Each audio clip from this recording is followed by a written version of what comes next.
How did your parents freak you up? My mom insists on guilt trips and emotional martyrdom. My dad is emotionless. The former produces the latter. Comparing me to everyone. Now I do it and have very low self-esteem. When I realized my mom was doing this to me, I asked her how she would feel if I started comparing her to other moms. She seemed to feel what it was like to be in my shoes when I told her that. My mom can't resist gossiping and generally criticizing people, places and things. Pretty much a constant flow of negativity. So guess who, at 25, has to make a concerted effort not to always criticize things? This guy. My mother grew up in communist China. In an effort to make sure my sister and I didn't grow up into spoiled brats who didn't understand the small pleasures in life, we would spend a lot of time with our maternal grandparents, who lived in the Chinese countryside as subsistence farmers. No electricity, no heating, no running water, no paved roads, etc. It worked. I grew up loving the countryside, the farm work, the natural beauty, the tight-knit community, etc. And I am such a penny pincher, my mother actually begs me to spend more money on myself. I've been wearing a jacket with a hole in it for years, because I feel like I can't justify buying a new one when the current one can still be worn. My laptop hasn't had a functioning sound card for a year, but I still use it because I can type my homework and read websites. When I got my license, my parents wanted to buy me a brand new car, which I turned down, and so on. Basically they made me a Scrooge. Man, my parents are just like this. You have to realize that you're saving your money up for literally nothing. I like to call this behavior dragoning. Never let me play video games as a child. Now I'm in engineering school and I'm useless at Super Smash Bros. Over 30 million children in the US never learned how to Dash. Donate today and bring these children out of a scrublord environment into a pro home. By not splitting up when their marriage had gone to crap, staying together for the kids rarely helps. A lot of times the kids might actually prefer their parents' divorce. When two married people are clearly unhappy, it seeps into everything and makes home life difficult. My parents deliberately taught me the barnyard animals wrong when I was a toddler. They swapped ponies and cows, chickens and pigs, goats and sheep, and others. I was very confused when I got that toy that spins the arrow to an animal and makes the animal noise. I would say, "Mommy, the cow doesn't say moo." I still occasionally hesitate with goats and sheep. If you were praised for being smart as a child and now feel crippling sensations of guilt and inadequacy when you don't immediately understand or know how to do something, clap your hands. Clap clap.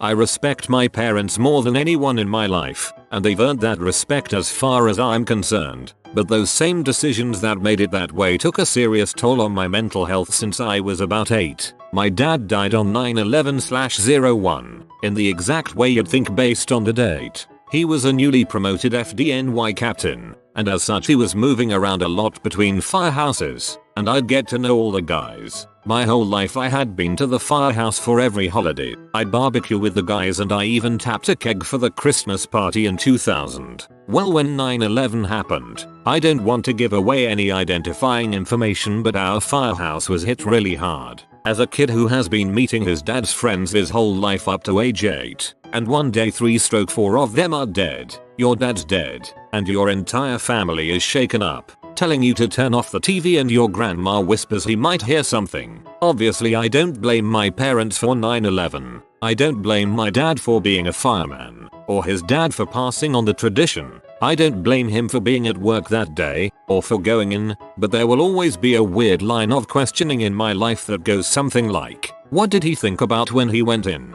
Did he think about us? Was my dad suicidal? When you're in the middle of a national tragedy at a young age, it's a scar on your life. That wasn't helped by the fact that this was simultaneously a family death, a work incident, an act of war, a homicide, and a national tragedy with a hint of suicide. I've met a lot of people who were my age when it happened. 21 now, isn't that kind of weird? And they all turn into old souls when it's brought up. Some people get weird at the thought of going to a funeral or wake. but we've all been to dozens of services, mostly memorials. I know I've personally been to about 100, and it never stops. No one will ever forget to wish me a spiritual day or whatever. Basically the whole thing gave me a really screwed up view on life and death, coupled with the fact that I was going to the funerals of my dad's friends, and of my friends' dads more often than any 8-year-old should be. Sometimes I wonder if he just ran away and used the whole thing as a way to get out. At this point he's more a collection of stories and loose memories that might have never happened, so I can never rule this out, though it seems unlikely. I'm told I look just like him, but I wouldn't recognize him at this point. By repeated, ongoing sexual abuse. After my dad got caught with my sister, he waited for things to cool off and then moved on to me. They did their best, but as the old saying goes, you don't get a choice in fricking up your kids. You just get a choice in how you frick them up. I was basically avoidant until I got married, and even now it's still more comfortable for me to deal with my own crap than bring someone else into it. My dad got a dog when I was 8 as a way to sink his claws into my brother and me. My parents were divorced and he knew we didn't want to visit him on account of the drug use and violent mood swings. I can't tell you how many times he called us to tell us he was going to have our dog put down, have my stepdad adopt us, and move to Florida where we would never see him again, just to make us cry. He beat our dog, constantly, not because he didn't do anything wrong, but because he could. The dog was my everything. When I was too scared to sleep, he laid with me and comforted me. He was more understanding, caring, and empathetic than any person I've ever met. I always tried my best to protect him even though I was too little. On Sunday my dad called me to tell me my dog wasn't doing so well. Something told me that out of the countless times he had called to tell me my dog was dying just to make me upset, that he was telling the truth. Immediately I called out of work, booked a train ticket, and went home. What I found was an emaciated,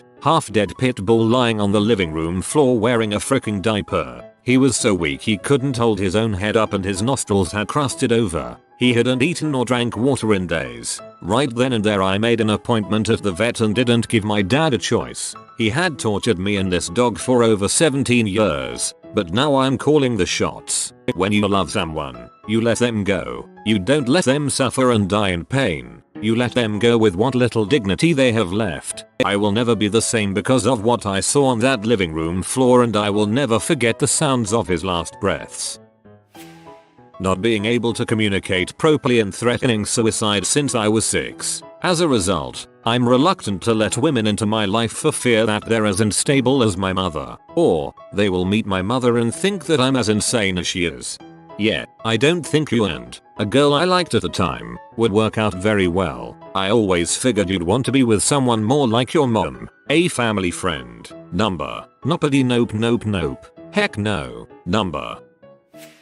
My dad was a vocal opponent to a rising dictator and we had to flee the country. How can I turn a blind eye to any injustice I see when I have to live up to my father's shadow? I thank him every day for giving me a high target to hit.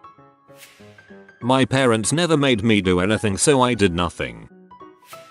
They're Catholic. I had a pop-up-ish book as a kid called The Jolly Postman, in which a mailman delivers letters to a bunch of people, and each of the people on his route got an actual physical letter that you could take out of an envelope and read. One of them was a witch. Unbeknownst to me, my parents removed the letter to the witch and replaced it with their own handwritten letter from Jesus, and a prayer card, asking the witch to change her ways and follow him. Long story short, the first time I got a boner I thought that was God's punishment for thinking about naked people.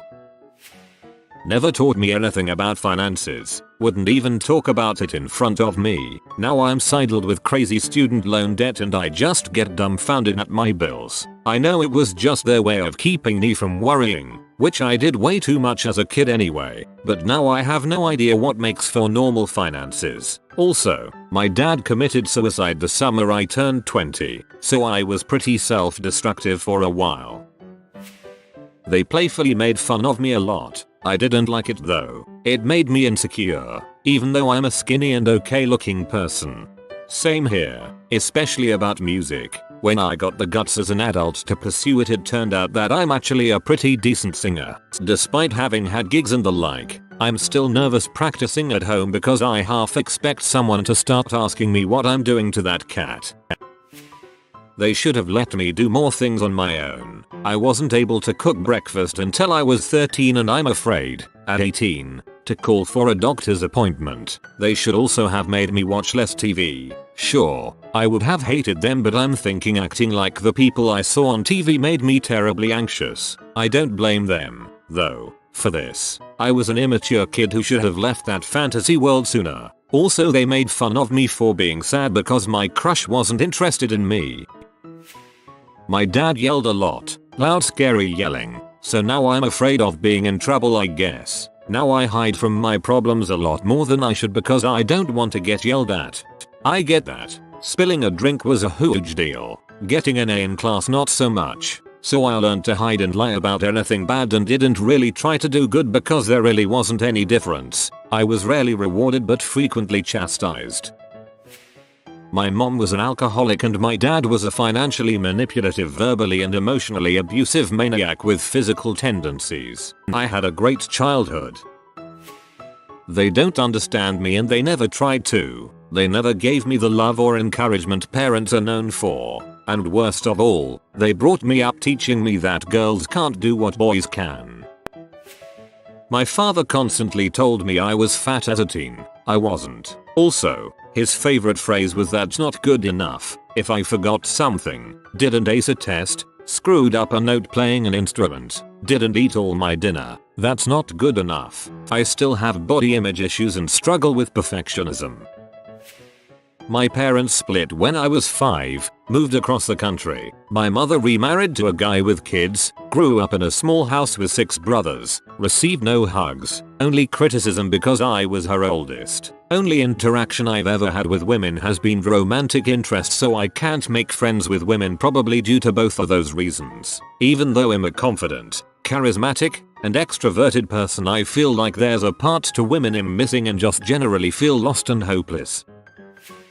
In so many ways, I was born and raised in an extremely Christian environment, attended church every Sunday, was present at youth groups and conferences, was there for lunches that the church sometimes held after services, attended VBS for many years and even helped out with many of them when I got older. You get the idea. Very devout Christian family. Everything was okay until I became a teenager and when my mother became the children's pastor at our current church. She caused a lot of turmoil in a toxic relationship that I had, which I had no clue was toxic and was the only person I had at the time, became angry when she found out I was bi-curious at one point, and refused to get me professional help even though I told her I was depressed for a year and was suicidal and sought after self-harm to seek relief from the pain I was enduring. It took me telling a teacher that I was going to overdose one night and having said teacher escort me to the hospital to get my mother to allow me to get antidepressants, which I'm still on today. I have not seen a counselor or therapist for my problems even though I've brought it up, because if I go it will just explode into another fight. I've tried so many times to be real about my feelings to her, only to be shut down by blunt replies or ones that are not supportive in the slightest. She frequently tells me that my only friends, which are online ones due to my social anxiety, don't actually care about me. She constantly criticizes me for almost anything, and about 2 months ago found out I was agnostic atheist, and nearly kicked me out of the house when I had no job or source of income. About 2 to 3 weeks ago, she told me to take a plastic bag and tie it over my head, and said she was taking my brother to see someone for his depression. But yet she never gave me that opportunity. I legitimately hate my parents, more specifically, my mother. I just wish she could have accepted me and taken me as I am. But instead she has to live with an angry and resentful daughter who will want nothing to do with her mother once she moves out. Please, any parents reading this, I know you may not agree with some things your children do, believe in, or will possibly become. But please, they need to know you're there for them and that you love them just the same, no matter what happens. The best thing to do, in my eyes, is offer your full support to them, letting them know you're there and behind them, 100%, even if they may shrug you off sometimes. Also, as a side note, if your child admits to something being wrong, don't shrug it off and tell them to pray about it. If they're suicidal, Don't tell them to just do it then. If your child feels in danger of harming themselves in any way, please get them professional help immediately. Thank you. I pretend the first 10 years of my life never happened. Put me on Adderall and Ritalin when I was 5'10". That alone fricked me up pretty bad. Stepdad locked me in the basement with no light and no way out and strapped me to a chair for hours on end when I did things he didn't approve of. He also arped my sister and caused me and her to be split up into separate homes. That left me all alone with him, my mom and his evil children. I had guns pointed at me, been shot with more BBS than I can remember and still have one stuck in my face an inch below my eye. Once for a little over a month, I was forced to sleep in the basement because all the other problems led me to be a bedwetter and I tried my hardest to stop it, but I literally could not feel myself go when I'm asleep. There was nothing I could do. Eventually my real dad got custody of me and had to wean me off the meds, and finally at age 12 I could develop as a person of my own instead of what my stepdad wanted me to be. I honestly still have no idea why he was so incredibly mean to me. His entire family hated me and my sister and we never found out why. Most of those memories I forget about. Every now and again I'll remember some things and it makes my blood boil, and a few times I've contemplated going there and showing him a thing or two. But I've got my own people to take care of and I couldn't bear them to watch me become someone on his level. The things I'd do to that man if I wasn't so adamant on being good. You know how some people are good and some are bad? People like me struggle to be good because they want to be. We want to set an example that even though you've been through dark times and your natural state and mindset is dark, you can still be a beacon of light. My mom sided with him through all of this. We have no idea why. Me and my sister are actually just now starting to talk to my mother again after she says she wants a divorce from our stepdad. No one that I've met in the past 15 years know about this. There's actually a lot of other things he did that I could list. If this gets enough upvotes, I'll share. Part of me believes that people should know that evil like this exists. By freaking me up, dad would beat the crap out of me for, well, just about anything. Spent most of my days sitting outside waiting for my mom to call the cops. After he arped sister 2 she didn't call. Neither any of the times after the first. After he brought a gun into the house and started threatening us, she didn't call. After countless beatings, countless crimes, and countless nights of tears, she didn't call. Sister 1 called in the end. Cops came. Life in prison plus never allowed to step foot in the country after sentence is served. Means 12 years. Plus never coming back to the country. The family was more than just broken by this point. Fast forward 2 years. Sister 1 goes alcoholic. The other goes into drugs. Mum berates sister 1 about drinking, but tells sister 2 it's okay. It's only a little weed. Sister 1 moves away from here, quits drinking and gets her crap together. Super awesome to have as a sister. BTW. Sister 2 still not clean. This was over 17 years ago. She's all kinds of fricked up. Mom spends most of her days pretending like everything was dad's fault, even the more than 17 years that has passed since. Me? Well, I buggered out early, lost my first apartment and spent some time homeless. Got my crap together, went back to school and stopped feeling sorry for myself, quit smoking weed, etc. Met a super nice girl. She saved me from everything. Currently living in nice townhouse. VP at small scale IT business. Looks like I will be taking over in 5 years time. Working my butt off to one day be able to spoil my girl rotten. It's a really long and really crappy story, and I'm sorry if it's all over the place. I've omitted a lot of details. Sorry, won't go into some things. I still resent my mom for a lot of things she's done, even minus the violence. At least I can be proud that I turned out okay in the end. If you are new to the channel, you can subscribe. I publish new videos every day. Until then, check another video.